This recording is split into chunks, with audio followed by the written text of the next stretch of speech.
अस्सलाम वालेकुम। वालेकुम अस्सलाम। मैम आपका नेम? डॉक्टर माहिदा चौधरी। डॉक्टर आप मुझे ये बताएं कि इस रूम को क्या बोलते हैं? हम इसको इलेक्ट्रो रूम बोलते हैं। Electro room. Yeah. और आपकी यहाँ पे क्या ड्यूटीज़ हैं? मैं एज ए सुपरवाइजिंग सबको देखती हूँ और मैं फिजियोथेरेपी करवाती हूँ, manual therapy exercise. Manual therapy. जी। अच्छा, मैनुअल और इलेक्ट्रो ये Yes. दोनों जो हैं वो ज़्यादा वर्किंग में से आपको लगता है कि इसका क्या जोड़ क्या है? लाइक ये समझ लें 50-50 वर्क करता है, दोनों को हम इक्वल लेके चलते हैं। एक प्रोटोकॉल सेट होता है पेशेंट का अकॉर्डिंग टू देयर डिजीज़, उसको हमें प्रॉपर वे में लेके चलना पड़ता है। इलेक्ट्रोथेरेपी जो है हमारे मसल्स को हील करता है, सर्कुलेशन इंक्रीज़ करता है, मसल को रिलैक्स करने के लिए हमारे लिए वर्क करता है। जो मैनुअल थेरेपी है वो बेसिकली स्ट्रेचेस और स्ट्रेंथनिंग पे डिपेंड करता है। ठीक है, मस्कुलर स्ट्रेंथनिंग और मस्कुलर स्ट्रेचेस करते हैं लोग। जो बोनी इश्यूज़ हैं ना वो हम बाय एक्सरसाइज ट्रीट कर सकते हैं, और जो मस्कुलर इश्यूज़ हैं, जो पेन है, वो बाय हीट और इलेक्ट्रिकल थेरेपी हम उसको ट्रीट करते अच्छा, हैं। मैनुअल खाली भी कुछ लोग करवाते हैं या दोनों को ही आपको यानी कि रिकमेंडेशन होती है? It's depend on disease and pain protocol. Like जो सिवियरिटी ऑफ पेन है पेशेंट, हम वही फर्स्ट 2-3 डेज़ के अंदर उसको मोडेलिटीज़ के ऊपर रखते हैं। लाइक हमारी इलेक्ट्रोथेरेपी, लाइक अगर पेशेंट को वर्स पेन है और वो मूव भी नहीं कर पा रहा है तो हम उसको लाइट सी आइसोमेट्रिक्स की तरफ लेके जाते हैं। बोथ का इक्वल रोल है, उसके बगैर एक्सरसाइज फॉर आप इलेक्ट्रोथेरेपी। हमें थोड़ा सा इंट्रो करवाएं कि आपके पास कौन सी मशीन्स हैं और आप यहाँ कैसे वर्क करते हैं? ठीक है, कौन सी है? Silver spike point therapy. ठीक है, SSP से बोलते हैं। लाइक इसके अंदर ड्राई नीडलिंग सेंसेशन आती है। ठीक है, नीडल सेंसेशन है जो हमारे मसल्स के अंदर सर्कुलेशन इंप्रूव करती है, नर्व की वो जो इरिटेशन है उसे कम करती है, और हमारे बाकी मल्टीपल इश्यूज़ को लाइक हमारी स्किन की प्रॉब्लम्स को भी, हमारे इसके अंदर जैसे ड्राई आइज़ को भी ये ट्रीट करती है। फेशियल प्रॉब्लम आती है जैसे बेल्स पाल्सी, फेशियल पाल्सी, लकवा जिसे हम बोलते हैं, उसको ट्रीट करती है। स्ट्रोक के पेशेंट्स के लिए है, इसमें नर्व को स्टिमुलेशन मीन के ये हीट अप कर देती है, उसको हील करती है। Stimulation of the nerve. Yes. इसके अलावा हमारे पास मैग्नेटिक थेरेपी है, इलेक्ट्रिक। इसके अंदर वो मैग्नेटिक रेज आती हैं। ठीक है, और हीट आती है बाय साइड्स। और ये हमारे पास एक्चुअली सारी जो मोडेलिटीज़ हैं वो जापानीज़ हैं। ठीक है, ये पाकिस्तानी मोडेलिटीज़ नहीं है, जापानीज़ मोडेलिटीज़ हैं, और उसको वहाँ से ही हम डॉक्टर साहब जो हैं वो लेके आते हैं और वो सारा इंट्रोड्यूस करवाइए। तो लाइक जैसे इन पेशेंट को लगी हुई है नी के ऊपर, इनको प्रॉब्लम है, तो इनको हमने बैक ऑफ द नी के ऊपर ये हमने उनको ये पैड रखा हुआ है। इसमें वाइब्रेशन आती है और हीट आती है, मैग्नेटिक रेज आती है इसमें। ठीक है, इससे इसका ब्लड सर्कुलेशन इंप्रूव होता है, मस्कुलर पेन वगैरह, क्रैम्पिंग, न्यूनेस मिल जाती है। हाँ, स्मूथिंग रिफ्लेक्शन इसका आ जाता है सारा। ओके। इसके लिए बेसिकली जैसे कपिंग थेरेपी आजकल काफ़ी ज़्यादा इन हुई हुई है, और वो सारा, तो ये इलेक्ट्रिकल कपिंग थेरेपी का एक प्रोसीजर है सारा। इसके अंदर ये सक्शन कप्स हैं जो कि हमारी बॉडी के जो मसल्स हैं उनको, बेसिकली जो हमारी सारी मशीन्स हैं वो सर्कुलेशन और मसल रिलैक्स में और वो सारी चीज़ों को डील कर रही होती हैं। डिफरेंट जो एरियाज ऑफ बॉडी हैं कि ये ऑल फिगर्स लाइक जैसे ये हमने यहाँ पे कैप्चर करके लगाया हुआ है, ये हमारे पास शोल्डर की, लंबर की, नी ज्वाइंट की, lower back, hip and back lower extremities की, ये हमारे पास बेसिकली जो स्ट्रेंथनिंग है या हमारे मसल की रेंज कम है, वो सारी चीज़ें वो हम इन पॉइंट्स के अकॉर्डिंग लगाते हैं और वो सारी चीज़ें उससे बेहतर होती हैं। अच्छा, मिनिमम कितना टाइम लेती हैं ये और मैक्सिमम कितना जाता है? It's all depend on disease. जैसे कि हमें पता है कि कोई अगर वर्स्ट कंडीशन में आया तो 3 to 4 वीक्स ले जाता है। 10 डेज़ का हमारे पास मिनिमम प्रोटोकॉल होता है जिसमें हम पेशेंट की मैक्सिमम कोशिश करते हैं कि वो पेन फ्री होकर हमारे से जाए। ट्रांसक्यूटेनियस नर्व स्टिमुलेशन है, टेंस बोलते हैं इसको हम।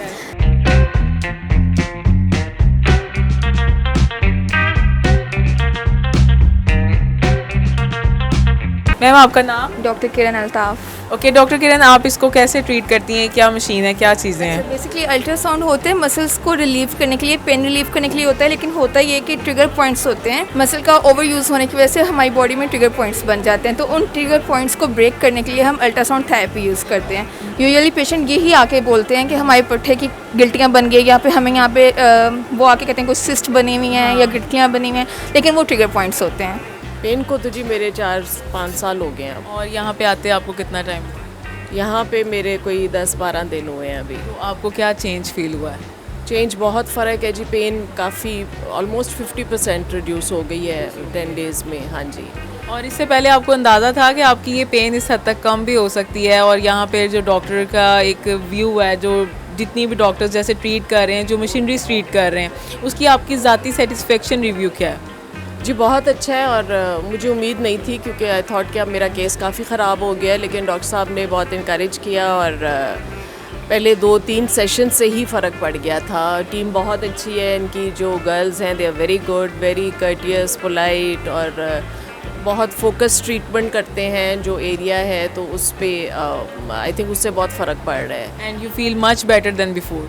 जी जी, और जो बहुत अच्छी, जो बहुत पर्सनलाइज्ड है जी, हर पेशेंट को बहुत पर्सनल तरीके से एक जो जी इनके डॉक्टर्स हैं, इंचार्ज हैं, उनके अपने अपने पेशेंट्स हैं, वो सबको उस तरह देख रहे हैं, तो आई थिंक वो बहुत अच्छा उनका चल। मैं यहाँ इलेक्ट्रोथेरेपी है, मशीन्स, मोडेलिटीज़, पेशेंट्स को लगाना।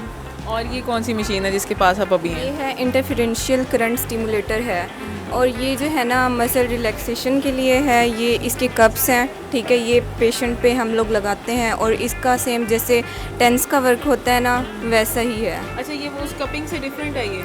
नहीं, ये भी कपिंग ही है, लेकिन मतलब ये मसल्स रिलैक्स करते हैं, सेम ही है वैसे। सेम ही है, लेकिन ये मीन के वर्स्ट पेशेंट्स के लिए यूज़ होता है या इजी पेशेंट्स के लिए कि जो कम ज़रा बीमार है? मतलब दोनों कंडीशंस में होता है। ये इंटेंसिटी के लिहाज से होता है कि हम लोग इंटेंसिटी को बढ़ाते हैं और कम करते हैं। ये हम नी के पेशेंट्स के लिए भी यूज़ कर सकते हैं, और आर्थराइटिस के पेशेंट्स होते हैं जैसे उनके लिए, बैक एक के पेशेंट्स हैं उनके लिए यूज़ कर सकते हैं, स्ट्रोक के पेशेंट्स आते हैं उनके लिए यूज़ कर सकते हैं। लेकिन ये आफ्टर रिकवरी, जब पेशेंट इस स्टेज पे आ जाता है कि वो वॉक कर सके, देन हम ट्रेडमिल यूज़ करवाते हैं।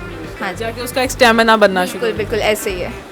स्टेप बाय स्टेप यहाँ पे हर चीज़ जो है वो एडजस्ट हुई हुई है। एक्सरसाइज भी है, मैनुअल भी है, वो मशीन्स, इलेक्ट्रो मशीन्स भी हैं, ताकि एक प्रॉपर ट्रीटमेंट जो है वो हर पेशेंट को प्रॉपरली मिल सके। क्या प्रॉब्लम है आपको? जी, मेरे बैक का ऑपरेशन हुआ हुआ स्पाइन का, so I was unable to walk.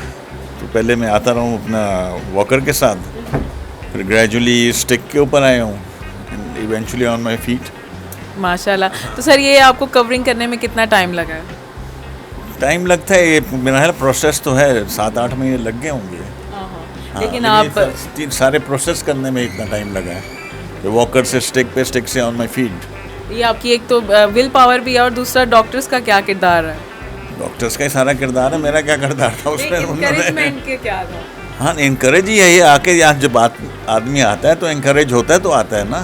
क्या चीज़ कहते हैं मैम?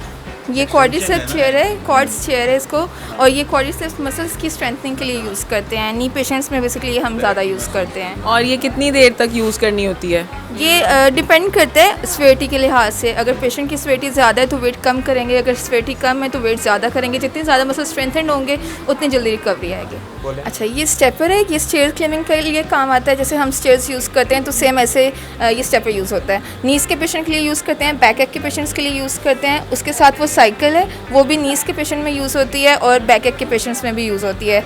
ये जॉइंट को मोबिलिटी देने के लिए यूज़ की जाती हैं बेसिकली।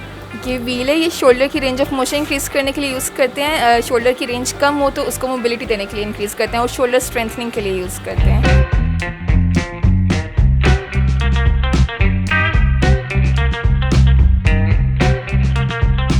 जी व्यूवर्स, मैं मौजूद हूँ इस वक्त बज़ाते खुद डॉक्टर आमिर सईद के पास, जिनका ये तमाम सेटअप है जो इन्होंने बहुत ज़बरदस्त तरीके से मैनेज किया हुआ है। आपने देखा बाहर कि किस तरीके से electro machines, manual machines use की जा रही हैं, एक्सरसाइज मशीन्स को किस तरीके से अमल में लाया जा रहा है, और बहुत कम टाइम में बहुत बेटर टाइप ट्रीटमेंट दिया जा रहा है। कुछ हम इनसे क्वेश्चंस करते हैं कि फिजियोथेरेपी के बारे में और कायरोप्रैक्टिक जो एक मेथड मौजूद है मार्केट में। अस्सलाम वालेकुम सर। जी वालेकुम अस्सलाम। सर, आपके यहाँ का हाल चाल क्या है? अल्लाह का शुक्र है जी, शुक्र अल्हम्दुलिल्लाह, मैं बिल्कुल ठीक हूँ। सर, बहुत माशाल्लाह ज़बरदस्त किस्म का सेटअप आपने अरेंज किया हुआ है, लेकिन कुछ लोग हैं जो इस हवाले से मीन के कंफ्यूज्ड हैं, क्योंकि फिजियोथेरेपी एक ऐसी चीज़ है जिससे बहुत सारे लोग अवेयर भी नहीं हैं, ठीक है, और इसके हवाले से बहुत सारे लोग मार्केट में डिफरेंट नेम से मौजूद हैं। जैसे कि एक सेशन चल रहा है कायरोप्रैक्टिक टाइप का, ठीक है, आप उसके बारे में आपकी पर्सनल रिव्यूज़ क्या हैं? बिस्मिल्लाहिर्रहमानिर्रहीम। सबसे पहले तो बात है कि फिजियोथेरेपिस्ट पहले बहुत ज़्यादा मार्केट में एक इसको नॉन नहीं थी, लेकिन अब आके मार्केट में लोगों को खुद अवेयरनेस हो गई है कि हमारा ट्रीटमेंट किसके पास है। जब मार्केट में लोगों को अपनी हेल्थ के बारे में पता चल जाए कि हमारा इलाज किस बंदे के पास है और हमने उसी के पास जाना है, तो वो एक क्वैकरी से बच जाते हैं। अब मार्केट में जितने जॉइंट्स पेन के पेशेंट्स हैं, लाइक बैक एक के पेशेंट हैं, नेक पेन के पेशेंट्स हैं, अब उन्हें ये समझ आया कि अगर हम पेन किलर यूज़ करते रहेंगे तो हमारी पेन तो शायद सबसाइड हो जाएगी दवाइयाँ खाने से, लेकिन वो उतनी हद तक होंगी जब तक हम मेडिसिन यूज़ करेंगे। लेकिन हमारी जो मोबिलिटी है, जो हमारी बॉडी का स्ट्रक्चर है, वो इससे ठीक नहीं होगा। फिर हम उनकी बेसिकली मार्केट में ये भी है कि नो मेडिसिन नो सर्जरीज, ये थोड़ा सा रॉन्ग वे है।